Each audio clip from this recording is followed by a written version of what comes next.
at the time where this car was built, all the statesmen had one, and almost all Formula One drivers had this one here as a daily driver. Why? This vehicle here was considered at that time the best car in the world. Why is that? What can Mercedes maybe learn from this vehicle here to transport it back into new vehicles? And how good is this one here still, the very iconic W126, the Mercedes S-Class in this very generation from 1979 to 1991. And this one here is the top spec model. Actually, yeah, the most popular one, so to speak, from today's perspective. This one here is the 560 SEL with the 5.5 liter V8. And we're going to tell you all about this. This will be an iconic ride together with Thomas Nautical Fuel in 4K, full screen, full length. Let's go. And this generation here, of course, typical S-Class and Mercedes at that time, the freestanding star, beautiful look. And this generation still has the very classic, iconic design here with the headlamps in the front. Beautiful small wipers here also for the headlamps. And this vehicle was not only a design icon, by the way, designed by the famous Bruno Sacco. That's why also these sideboards here are called Sacco-Bretter or Sacco boards. This design element right here, you know, so introduced by him. And of course, many other famous Mercedes vehicles before and after that were designed by Bruno Sacco. So the design here was very clean and distinctive, and also leading in the overall design in the automotive industry. And even on the technology side, this vehicle here introduced things, technologies that were used by other cars in all other segments later on. This one here, for example, the first series production airbag in 1981. Or, for example, anti-slip, the ASR. So when you start driving, there is an anti-slip reduction, for example. 3-point airbags in the rear. Passenger airbag then towards the end of the whole model cycle. This vehicle also has it, for example. And the length here is at 5 meters and 16 or 203 inches. This being the long version. We can soon also show you the short wheelbase version. And interestingly, this one is still today the lightest S-Class ever, because it was built, you know, in the shadows of the oil crisis to be more efficient and, for example, in the fuel economy, and then also overall lighter, because at that point weight was very important for reducing the fuel consumption. 15-inch wheels, by the way. I mean, this is one of the biggest difference if you consider nowadays vehicles. Really tiny from a today's perspective, but I think they make the car look classy, and of course they increase the comfort because the tires have so much more dampening than in the rear. You can still see these very iconic ripped tail lamps. Originally the idea, you also maybe know it from the W123, the so to speak E-Class at that time, this was to make them cleaner, you know, also like by wind and rain and so on, but that didn't really work out, so at some point they just dropped it again. And this very, very classic sedan shape here, and there you can see it, 560 SEL. And even though this one here is the top model and, so to speak, the most sought after or most sought after, this one can be bought at some 40,000–50,000 euros. So considering very relatively affordable, there are cheaper S-Class generations, actually younger ones. I found with this one very interesting that you still have this classic iconic look. At the same time, you already have modern safety systems, so that your vintage car ride is still a very safe one. And a very interesting detail, and yeah, this car is full of interesting details and also technological advancements. We once tested the 116, the predecessor of this vehicle here. You can also check out that review later on. That was like the first S-Class. And that one had the wipers like here, basically on the windshield. And here, for this efficiency gain, they put the wipers kind of like aerodynamically hidden behind here. So this one is completely hidden. This one almost, so the airflow is over the wiper, once again for better efficiency. In today's vehicles, this is like a, yeah, I mean, every Ford Fiesta has that basically, you know, but this is once again the thing that with the Mercedes S-Class in this time, Mercedes introduced technology which was then carried over by all other vehicles later on basically. And also very special was So former wipers only covered a certain portion of the windscreen. And here these new wipers covered 73% of the whole windscreen while wiping. And that was an astonishing figure at that time.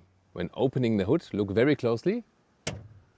Hood pops up a little bit and then there's this very tiny thing here popping out, but then you have to pull it even further and then you can open the hood and take a look at the top spec engine here. It's interesting how different they look, you know. So this one here was the 5.5 liter V8 top engine, around 280 horsepower. The top speed with this one here, 250 kilometers an hour, 155 miles per hour. And overall in the engine lineup, they had inline 6 liter petrol engines and the V8. And there were diesels as well, 5 and 6 cylinders. And the astonishing thing, today it's the other way around. At that point, the diesels were just for the Northern American market and they were not available in Germany. And today it's exactly the other way around. It's strange, right? By the way, from the whole lineup here, like the W126, this generation, about a third of the vehicles went to the States and about a third of the vehicles stayed in Germany. And only the rest third were the rest of the world. So Germany and United States are basically the markets for the W126.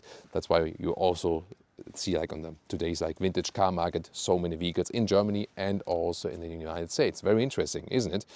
Yeah, always a gem to look at definitely, and especially driving this one. And also like the whole mechanism, you know, how the hood is attached, and look at that, how the front grille is being lifted up with that.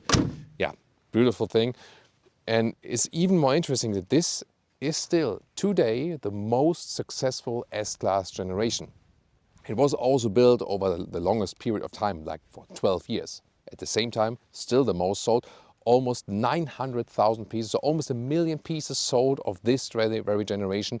It showed actually that at that point, this was the luxury vehicle on the market. The others came later and then also took some more market share, but indeed, there's a reason that all the statesmen, also all the Formula One drivers took this one here, because they really believed strongly this was the best vehicle on the market overall. And you maybe ask yourself, why is that and what has changed in comparison to today? Not only with Mercedes, but also to other brands. At that point, the engineers had the lead and there was basically no limit to it. So this car was supposed to be the goal of building this car was build the best vehicle, period, and find the best solutions for it. And then later on in the whole car industry, it was more dominated by the accountants and seeing how can we build this vehicle at this cost of production, you know? This became way more important than it maybe used to be. Yeah, and then we also see the results. Let's take a look at the trunk. And this is a very, very classic trunk, definitely. Hops open like this. And of course here also the emergency triangle here integrated visibly underneath it. So you don't even have to put it out. It's already visible when you just open the trunk, right? And you gotta be kidding me. Of course I also need to measure a classic car trunk, and this is 1.60 m or 63 inches in width. What the hell? I mean, the inside of the trunk is as wide as the outside of the vehicle. This is extraordinary indeed. The height here as the trolley exactly fits, and just that you can compare it to a modern car as well. Here the length is about 63 inches or 92 centimeters. Yeah, I love these vintage car trunk areas. I mean, we cannot fold anything here or something like that, but still this can house so much also liter volume wise. Pretty cool. And now watch closely and listen.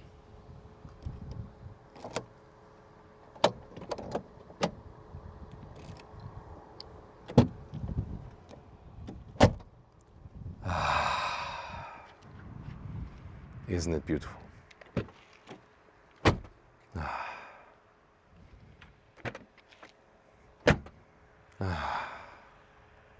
Again.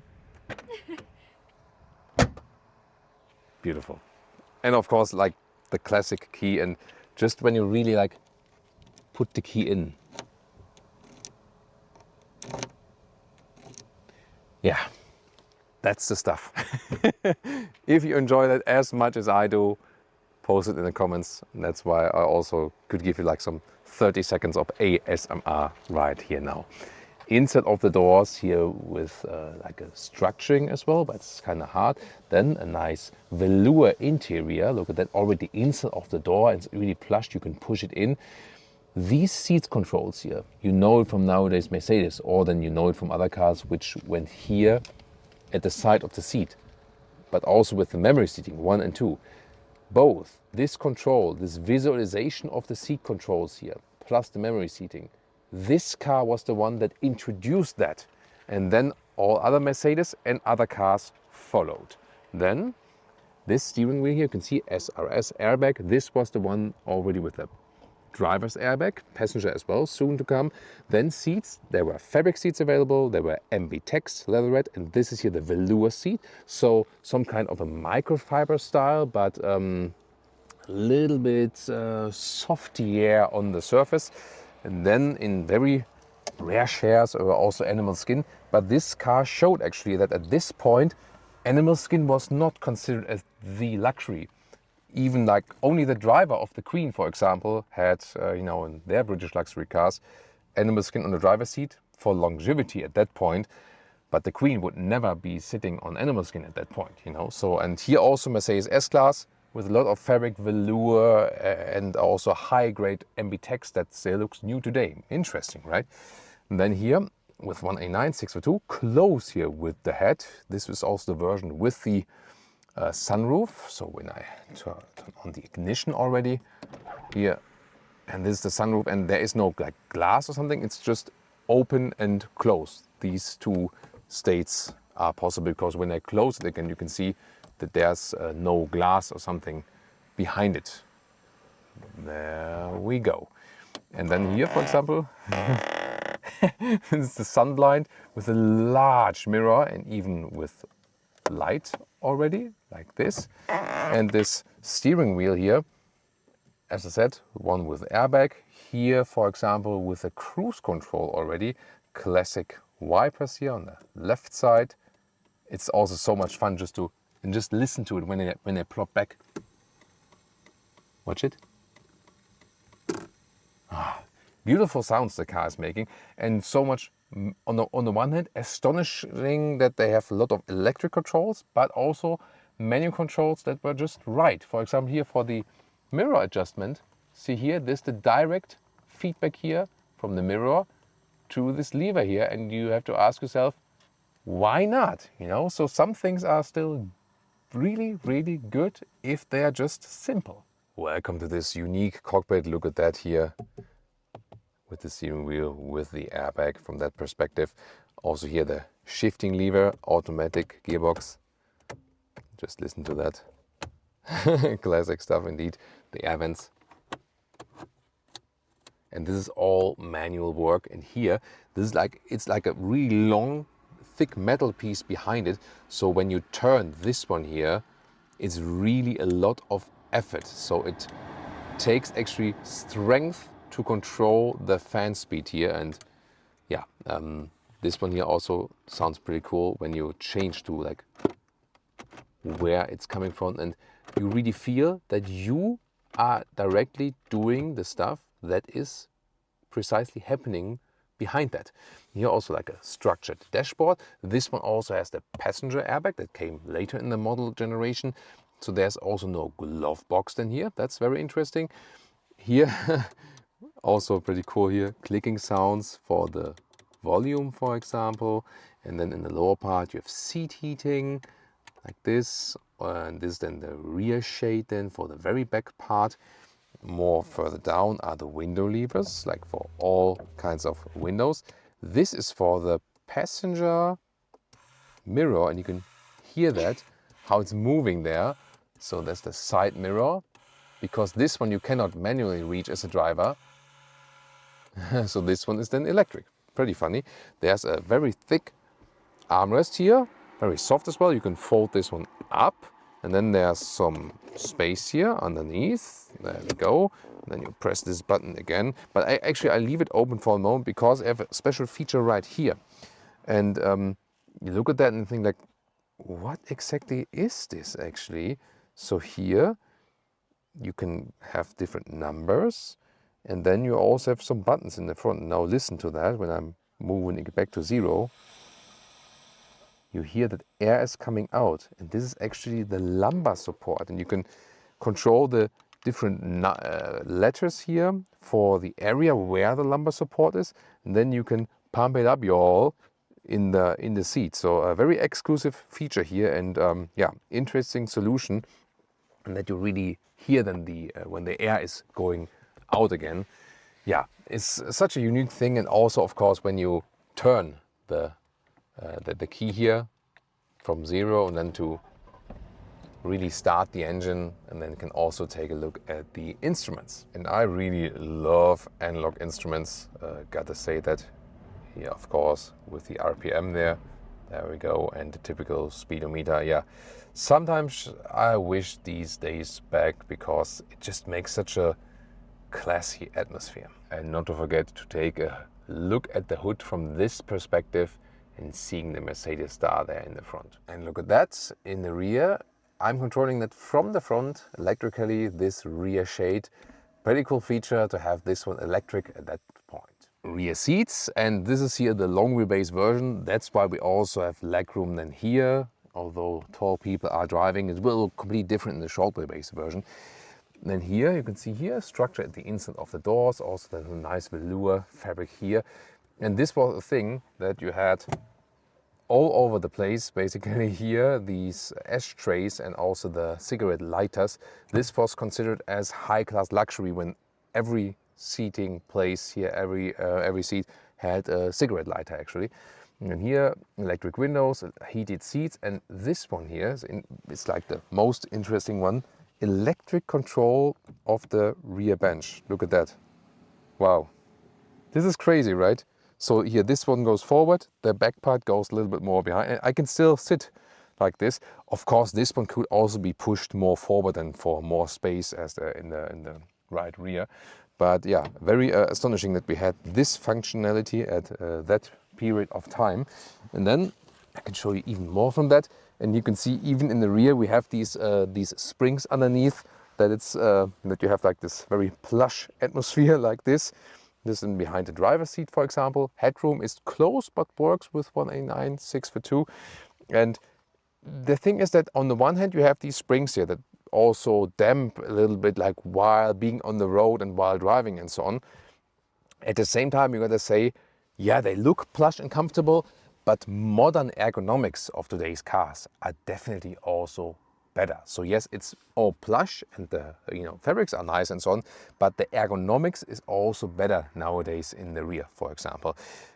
But I mean, it's astonishing when you think about that this car is at the day of the shooting here. So shooting is 2025, 25 years, plus 9 years. So it's 34 years. This was a very quick calculation. 34 years old, and this fabric is still really nice and soft. That is pretty cool. Here the armrest can be pulled out like this. That is a proper armrest. That really tells. Yeah, look at that. The armrest itself is like a pillow indeed. So that is something. Yeah, definitely here feeling like a boss even in 1991. And whereas our grey vehicle was the top spec vehicle, this one here is the base spec vehicle. Here you can see a champagne metallic vehicle, so a very beautiful color, golden color. This one from 1988, and this one is a 300 SE, and there's no L. That means this one is the short wheelbase version, so to speak, an entry level version. And you can't believe it that Mercedes Classic just bought this vehicle here for 15,000 euros and put some money in it to restore it to a little bit better state. But look at that, I mean, this kind of vehicle at that price, it's unbelievable, isn't it? I think the short wheelbase also looks really nice, just from the proportions and so on. Of course, you don't have so much legroom on the inside, but the design here, once again, also in the rear here with these gaps in the taillight. Yeah, I think it's a really classic still, even as a base version. And this golden color makes it even more special. Let's quickly take a look at the interior as well here, because it fits to this golden exterior color. Look at these, the fabric seats in this golden style. And there's another technological difference you can see. I told you about the airbags earlier, and here we do not have any airbags. So there you can see we do have a glove box, also with some cup holders when you fold them down. That's interesting, right? No dampening, you know, as we have maybe from today's glove boxes. And this one here, 1988, as I said, there was an airbag available at that time already, but this one does not have the airbag. So this is the classic steering wheel, actually, the base steering wheel. But the comfort itself, the seats are not, let's say, too different. Here you can see also the springs. Once again, this is the most funny aspect. So you can even basically buy this as a base version. However, if I would get one, I would always look out for some with the airbags, just as a safety thing. But the base color scheme is so unique here, isn't it? You know, look at the ceiling here also with the fabric, and I really can't believe that this one is sold at 15,000 euros. I mean, the state of the vehicle here is actually pretty good. Definitely gotta bear in mind if you think about using this car for more people, and that was also the reason why the L versions were so popular. You can even see that from here, you know. So when I'm driving in the front, there's hardly any legroom in the rear. You have to remember that the size of today's vehicles is usually like a segment higher, you know, above that. So yeah, vehicles have been getting longer and longer and wider and so on. But I would be looking forward to your comment if you would go for the high spec vehicle or if you would also be happy here with the low spec. And another special version here for you. This is here the Coupe, because that version was also available in as C126, and I put the windows down now that you can see here the spectacular effect without the B-pillar. Pretty cool, isn't it? So this has a very unique styling to it. I mean, some more S-Class coupes were following, not at this very current generation. In the rear it looks pretty much the same. And maybe you can quickly take a look at the interior, because this one looks also pretty cool. Here with the fabric seats once again, velour on the outside, also a little bit on the inside here, different color. So also a pretty unique interior and great to look at it, especially when there's no B-pillar here. How do you like this one? And even at that time, look at that here, the Coupe. Start the vehicle. There's an automatic seatbelt reacher. Wow, look at that, and it's super long. I mean, even longer than the ones we have nowadays, right? So, good comfort feature. Sport mode. Oh, wait a minute, it doesn't have any sport mode. And doesn't need it. Let's go with this V8 power here. Nice subtle sound in this one. Welcome to the W126 here with the 560 SEL. So 126 is the model description and 560 then the individual version here, the 560 SEL, driving the top version. And you of course have already steering support here, servo steering. However, it is still, in comparison to modern cars, still heavier to steer, so to speak. The first thing you notice in comparison to modern cars is that the seats are way softer in the way they give way, you know, also in the corners and so on. And, you know, also like you hop in the seats a little bit when there are some bumps on the road and so on. And that makes this a very unique feeling, definitely. I feel that it's very silent if you think about that this car is essentially 34 years old, you know, and yeah, this was one of the latest that was built last year of this generation, but still, considering this is more silent than some of the other cars that are on the road nowadays, it's a lot of fun here to put it in the roundabouts and doing some S-cornering and so on. The suspension and also the wheels, I mean, the wheels are really small, tiny in comparison to nowadays cars, and that makes also more, let's say, wobbly ride in a way, so it's not stiff. And you see here, like these older generations, you can shake them up in a way easier. At the same time, the steering is also more forgiving, so there's not so much happening in the low degree angles, but it's actually still feeling, you know, you can feel what you're doing, you know. That's what I mean, actually.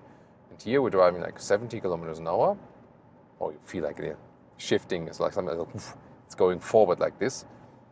It's actually a comfortable experience, you know. I do feel that the ergonomics of modern seats can be way better than these ergonomics. So although they are softer, modern seats can be better in the comfort because of the base ergonomics. You also feel that the AC unit is changing depending on the speed. So now Leah is freezing a little bit. Here we can turn a little bit warmer then, like this. Yeah, the manual controls.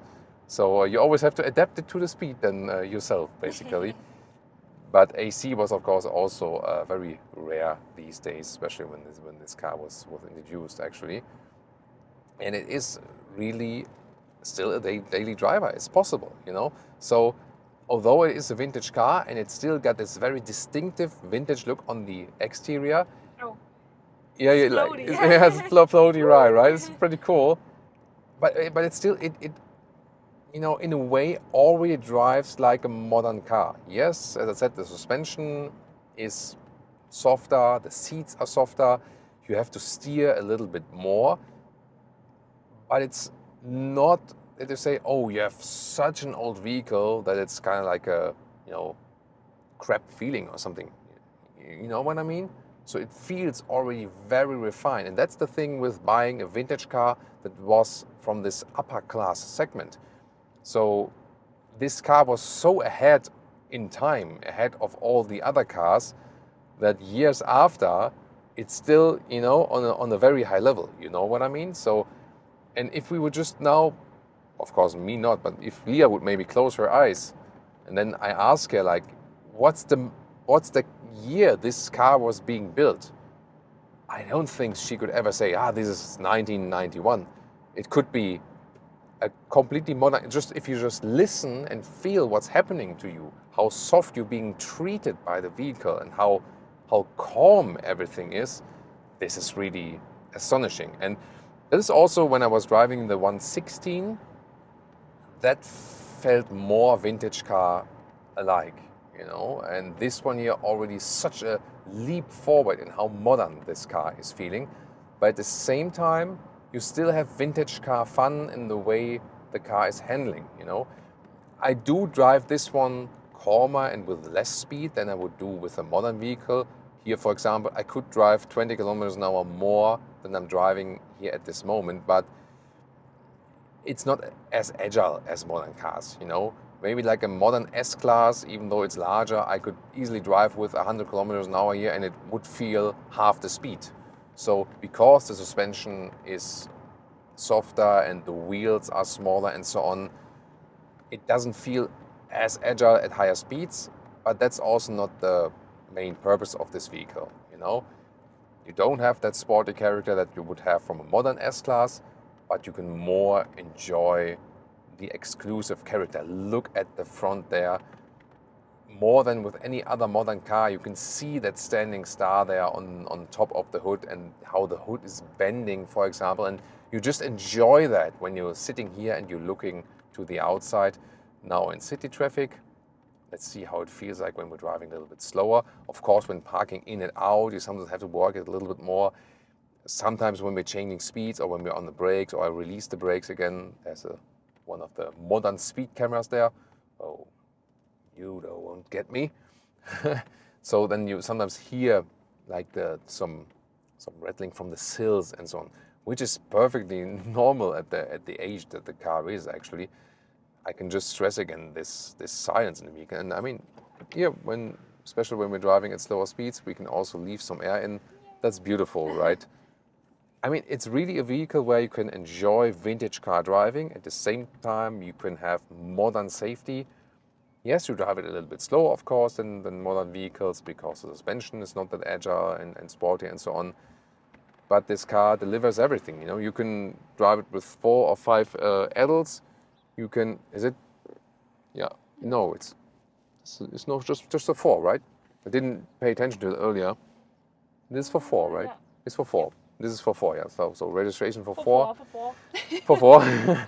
And of course, a large trunk. You can even do a holiday trip with it, but at the same time, you can use it as a daily driver. That's the cool thing, you know. And even more interesting is that at that point, this was a super luxury vehicle. But now with this exterior, which is more understatement in today's sense, you can drive this one also, let's say, through 20 quarters of Berlin and you won't be considered a snob. This is a vehicle that is high class, but at the same time, understatement, you know? This car works for everyone. When we're driving around with this vehicle, everyone would give thumbs up, you know, no matter where you come from, in which situation you are. This is likable to everyone, this vehicle. That's also making it so cool. And hey, you can even, I mean, we're driving now 60, I can go a little bit faster. This open top is not that loud, so you can even enjoy some countryside trips now and drive here with the open sunroof. That's a beautiful feeling indeed. Shall we push it a little bit further, this engine? Maybe just a little bit, right? Here maybe down the hill a little bit and feel the sensation of speed. Like 0 to 100 is about 7 seconds, just over 7 seconds. And maybe we help this car a little bit with going downhill. Maybe from 30, let's go. There we go. This is 80. Close the roof, you know. That we can better hear the engine actually.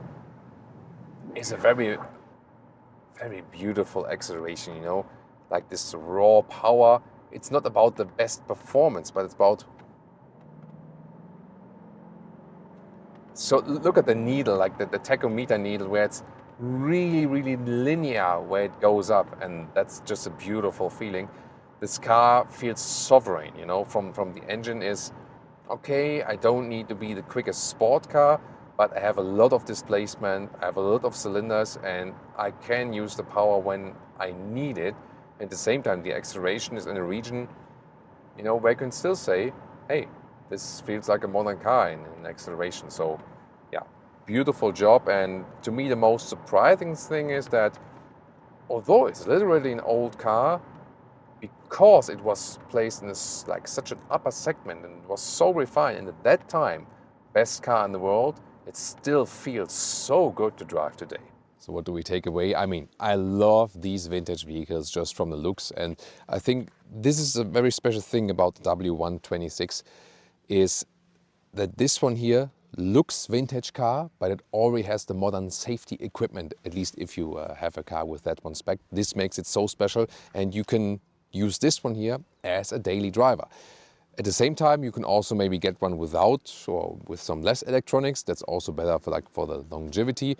And I think it's also pretty cool that you can get these ones here for relatively low prices, getting an S-Class and so on. So this makes this generation so special. And because it is sold so often, it's like the most sold generation, also the availability of parts and so on is also better. The 116 is in a way more classic from the looks. You can also enjoy this episode now, definitely. I also enjoyed the driving here. I mean, it's very emotional, and you cannot really compare it to nowadays cars, because we also gotta admit, nowadays cars, they drive better, they're even safer, they have better driving dynamics, they're better in the ergonomics, they are more comfortable. Nowadays cars are better in so many respects. But this one definitely still has so much more character, and there are also some solutions where you can maybe also go back to. In case of Mercedes, high-end luxury seats which are not animal skin, as we see here, which was the prevailing trend at this moment. And maybe also, once again, more simplicity, putting things on real buttons, on real switches. And focusing again on reliability, because this generation was also famous for its reliability. So I think that the manufacturers can learn from these past vehicles to go back to the roots a little bit and then combine it with modern things we also want in new modern cars, and then find this new optimum in the car industry. What do you think about that? Tell me in the comments, and now tune into the 116 or other vintage car episodes.